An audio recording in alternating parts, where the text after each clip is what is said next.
How to change a 2016 Buick Regal 5-button flip key remote battery. Now here's Sergeant Locksmith to show you how. Let's change the battery out on our Buick Regal 5-button flip key remote.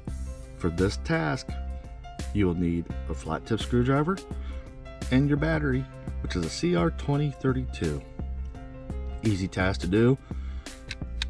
Pop your blade open, and if you look, you'll see you have the seam line where the two halves. You've got that diagonal cut, which this is the bottom piece. Just place your thumb in there, push down, and the back cover pops off.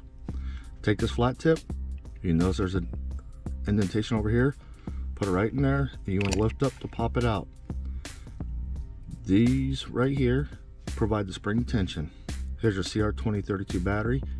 Go ahead and slide it back in. And you notice it goes under that little lip right there. And when you get in, push it down, and it should lock in with the other tabs. Go ahead and put the back cover on. There you go, you've changed it out. Okay, thanks again for watching, and let's be safe out there.